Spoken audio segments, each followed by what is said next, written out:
12 minute, सिर्फ 12 minute लगे एक वर्ल्ड कप के सेमीफाइनल को एक मजाक बन के रह जाने में। पहले 22 रन 13 बॉल से 22 रन 7 बॉल में और फिर 22 रन 1 बॉल में बिना एक भी गेंद डाले गए। सिर्फ सेमीफाइनल नहीं पर क्रिकेट मजाक बन के रह गया था। और इस सब में मुझे गुस्सा इस बात का आता है, आप ये सब कुछ रोक सकते थे पर आपको पैसे कमाने थे। आज मैं आपके लिए लाया हूं एक कहानी उस दिन की जिस दिन क्रिकेट को मारा गया पैसों के लालच के लिए।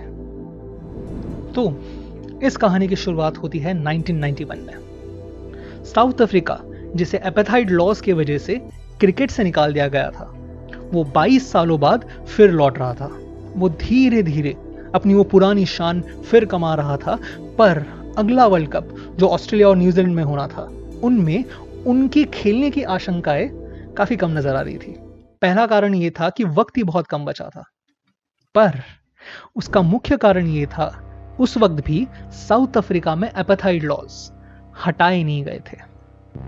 अगर आपको पता ना हो, एपेथाइड लॉज ये उन नियमों का नाम रखा गया था जो वहां के मूलभूत ब्लैक्स, मिक्स्ड रेसेस, पाकिस्तानी और इंडियंस के साथ भेदभाव करने के लिए बनाया गया था।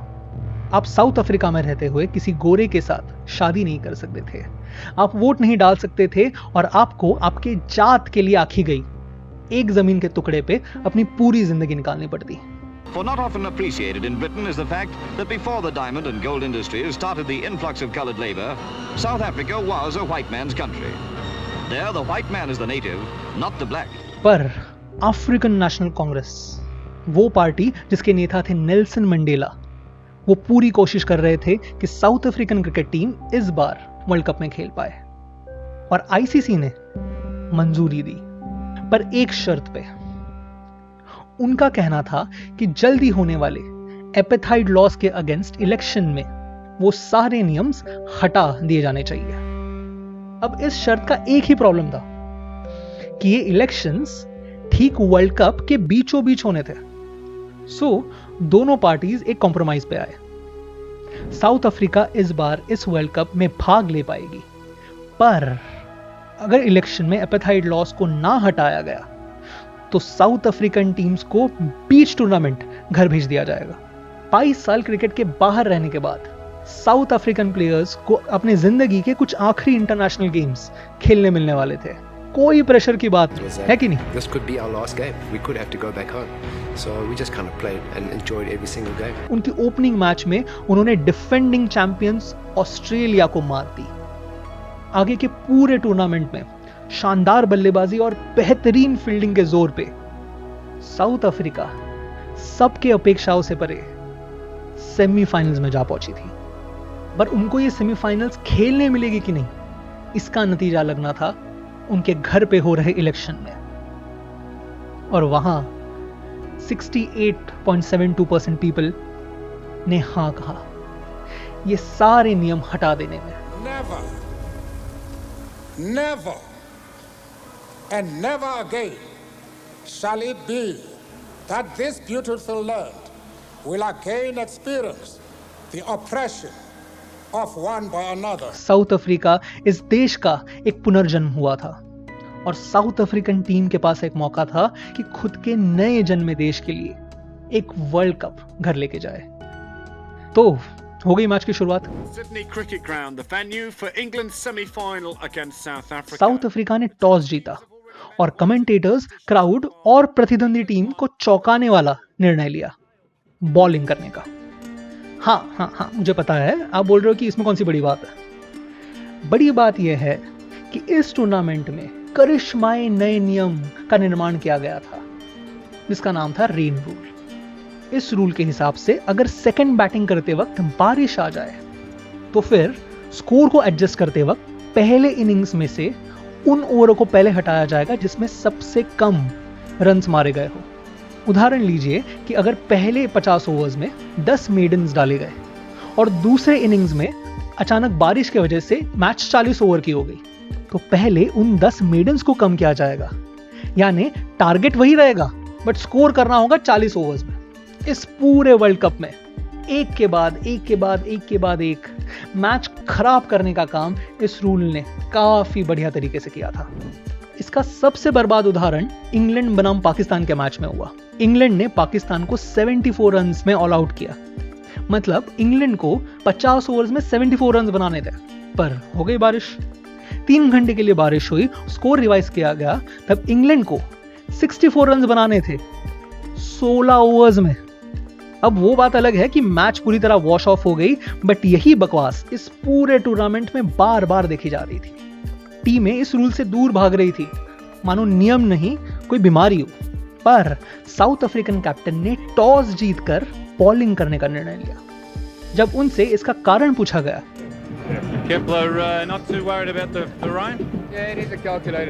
अब इस कैलकुलेटेड रिस्क के पीछे ख्याल बड़ा सीधा साधा था।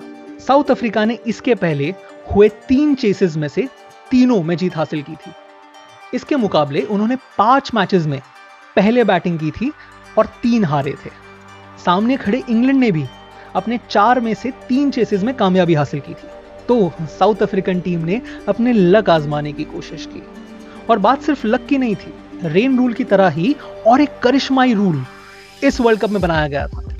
अब 1992 में को-होस्ट ऑस्ट्रेलिया में क्रिकेट ये बहुत ज्यादा कमर्शलाइज हो चुका था, और इस वर्ल्ड कप के ऑर्गेनाइजर्स को ब्रॉडकास्टिंग राइट्स से बहुत सारा पैसा मिलना था। इसलिए उन्होंने मैच के टाइमिंग्स की पूरी जिम्मेदारी चैनल्स पे छोड़ दी। मतलब ये बात समझिए कि चैनल्स डिसाइड करने वाले थे कि कौन सी मैच कितनी लंबी जाएगी। अगर उतने वक्त में मैच खत्म हो गई तो ठीक है, बट अगर नहीं हुई कोई बात नहीं, वहीं पे खत्म कर देंगे।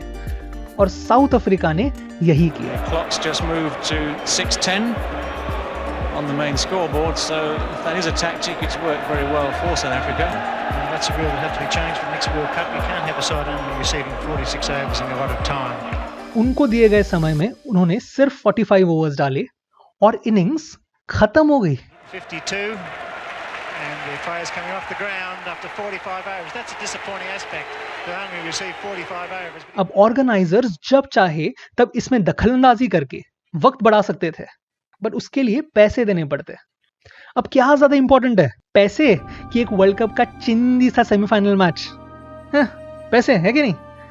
तो क्या था, इंग्लिश टीम्स को अपने स्लॉग ओवर्स नहीं मिल पाए और साउथ अफ्रीका को सिर्फ 253 रन्स चेस करने थे 45 ओवर्स में।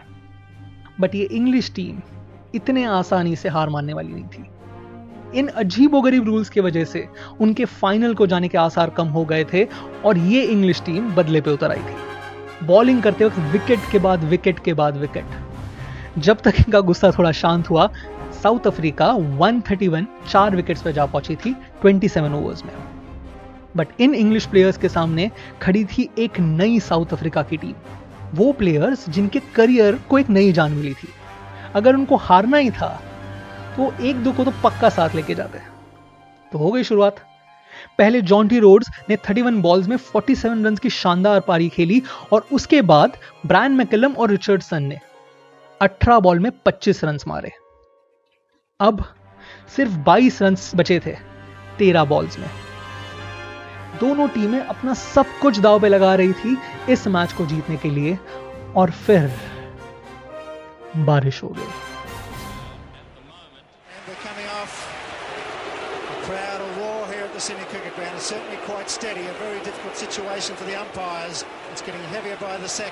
साउथ अफ्रीकन प्लेयर्स धीरे धीरे पेविलियन की तरफ लौट रहे थे, मानो पिच छोड़ना उनसे मंजूर ना हो, और पूरी दुनिया टीवी पर आंख टिकाए बैठी थी, आशा करते हुए कि सारे प्लेयर्स जल्द से जल्द लौटे और मैच फिर शुरू करें। ऐसी मैच का निर्णय पिच पे ही होना चाहिए, है कि नहीं? पर ब्रॉडकास्टिंग चैनल का कुछ और मानना था। उनको एक डेडलाइन मिली थी भाई, रात को 10:10 तक मैच खत्म ही होनी चाहिए। आप कुछ भी कीजिए। अब कंपटीशन रूल्स में एक एक्स्ट्रा रिजर्व डे रखा गया था। इसको इस्तेमाल करने की सारी शर्तें भले ही पूरी ना हुई हो, पर इस मैच को इतनी बकवास तरीके से खत्म करने के बजाय वो अपील कर सकते थे कि यहाँ पे एक्सेप्शन लिया जाए। पर ब्रॉडकास्टर ऑर्गेनाइजर नहीं, ब्रॉडकास्टर ने साफ मना कर दिया। It's quite ludicrous that the captain of a team in the semi-finals should have to worry about such an imponderable. Can one forgive those that invented these rules for spoiling a world event? तो फिर क्या था? Rain rule को apply कर दिया गया। England के लिए सबसे कम मारे गए ओवर्स, मतलब वो 2 मेडन ओवर्स अब साउथ अफ्रीका के गले पड़ने वाली थी। और जैसे मानो जले पे नमक छिड़क रहे हो, ये जानकारी गलत पहुंचाई गई। दर्शकों को और प्लेयर्स को यह बताया गया कि उनको 7 गेंदें मिलेंगी। साउथ अफ्रीकन प्लेयर्स झट से फील्ड पे आ रहे थे, भले ही मुश्किल हो पर मौका तो है। और तभी उनको यह बताया गया उनके पास सिर्फ 1 गेंद बची थी। 1 गेंद 22 रन मारने के लिए। सारे दर्शकों में हाहाकार मच गया। पिच पे खड़े साउथ अफ्रीकन बैट्समैन सिर्फ एक दूसरे को घूरे जा रहे थे। अरे यहां तक कि वो इंग्लिश कैप्टन भी अंपायर के साथ झगड़ रहा था इस बकवास रूल को लेकर। पर इससे कुछ भी फर्क नहीं पड़ना था। ब्रॉडकास्टिंग चैनल निर्णय ले चुका था। इन दर्शकों के शोर के बीच मैकमिलन ने चुपचाप आखिरी बॉल खेली। एक मायूस साउथ अफ्रीका और उतनी ही मायूस इंग्लिश टीम चुपचाप पेविलियन की तरफ लौट गई। उनके पीछे क्लॉक अभी भी 10:08 दिखा रहा था, चैनल के डेडलाइन से 2 मिनट दूर। डेडलाइन को पूरी तरह से फॉलो किया गया था और क्रिकेट को बलि चढ़ा दिया गया। इस सब के बावजूद साउथ अफ्रीकन टीम ने शानदार स्पोर्ट्समैनशिप का प्रदर्शन करते वक्त बाहर आकर इंग्लिश प्लेयर्स के साथ हाथ मिलाए। उसके बाद साउथ अफ्रीकन प्लेयर्स ने दर्शकों का अभिनंदन करते हुए ग्राउंड का एक पूरा चक्कर मारा। वो मायूस थे हां, पर आखिर में उनका कहना था कि नियम है तो नियम है। हां, नियम तो था, पर एक चैनल ने आंका हुआ नियम, एक नए उभरते क्रिकेटिंग सुपर पावर के सारे सपने रौंद दिए गए क्योंकि एक चैनल को पैसे कमाने थे। तो ये थी कहानी उस दिन की जिस दिन क्रिकेट को बलि चढ़ाया गया चंद रुपयों के लालच में।